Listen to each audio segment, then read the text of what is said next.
ప్రియమైన దేవుని బిడ్డలారా, ఈరోజు దేవుని యొక్క వాక్యము వాగ్దానము. గడ్డి ఎండిపోవును, దాని పువ్వు వాడిపోవును, మన దేవుని వాక్యము నిత్యము నిలుచును. యెషయా గ్రంథం 40వ అధ్యాయము 8వ వచనం. ప్రియమైన దేవుని బిడ్డలారా, నీవు వాక్యంపై సరిగ్గా నిలబడగలిగే శక్తి మనకు ఉండాలి. వాక్యానుసారంగా నడుచుకుని వాక్యానుసారంగా మన మాటలు నిలబెట్టుకుని మనం జీవించగలిగినట్లయితే వాటిని దేవుడు నెరవేరుస్తాడు. మనలో వాక్యం లేకుండా, మన బ్రతుకులో వాక్యం లేకుండా దేవుడు ఏదో చెయ్యాలి అనుకుంటే ఆయన చేయలేడు. దేవుని బిడ్డలారా, చేయడు. కాబట్టి వాక్యంలో నిలబడినటువంటి వ్యక్తిని దేవుడు ఖచ్చితంగా జ్ఞాపకం చేసుకుంటాడు. వాక్యాన్ని ప్రకారం జీవించిన వ్యక్తిని.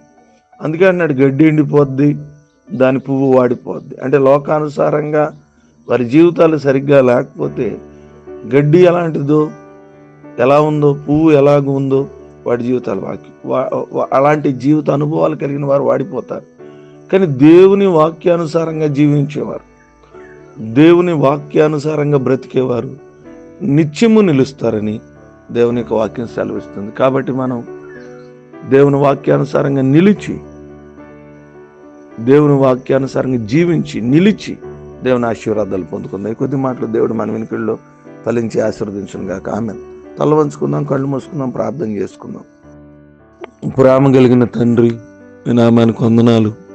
రాత్రంతా కాచారు, మరొక శ్రేష్టమైన దినాన్ని మా జీవితంలో ఇచ్చారు.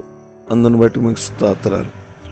మమ్మలను, మా కుటుంబాలను ప్రభా మరి జ్ఞాపకం చేసుకోమని ప్రార్థన విజ్ఞాపన చేస్తూ ఉన్నాను. నైనా వేకుని లేచి మిమ్మల్ని ఆరాధించగలిగాం. వాక్యం ద్వారా మాతో మాట్లాడారు. గడ్డి ఎండిపోద్ది, దాని పువ్వు వాడిపోద్ది. కానీ దేవుని వాక్యానుసారంగా జీవించిన వారి యొక్క జీవితం గడ్డి పువ్వులాగా కాకుండా, నేను వాక్యానుసారంగా జీవించినటువంటి వారి జీవితం ఆశీర్వాదకరంగా ఉంటుందని మీరు మాతో మాట్లాడారు. మా జీవితాలు నిత్యము నిలిచే విధంగా జీవించే కృప ప్రతి ఒక్కరికి దయచేయమని ప్రార్థన చేస్తున్నాను. వాతావరణ పరిస్థితులు అనుకూలపరచండి. ప్రత్యేకమైన పుట్టినరోజు దినాలున్నా, వివాహ దినాలున్నా వారు జ్ఞాపకం చేసుకోండి. ప్రయాణాల్లో తోడుగుండండి. ప్రతి కుటుంబాన్ని ఆశీర్వదించండి. నైనా ఈ దినదీవులతో మమ్మల్ని జ్ఞాపకం చేసుకోండి. ఈరోజు శుక్రవారం ఉపవాస ప్రార్థన కోడికలు కూడా మీ సహాయం దయచేయండి. ఈ దినమంతా కూడా మీ కాపుదల సంరక్షణ మాకు అనుగ్రహించి నామాన్ని మహింపరచుకుని మమ్మల్ని దీవిస్తారని ఈ ప్రార్థన యేసు నామమున నడుచున్నాను తండ్రి. ఆమేన్.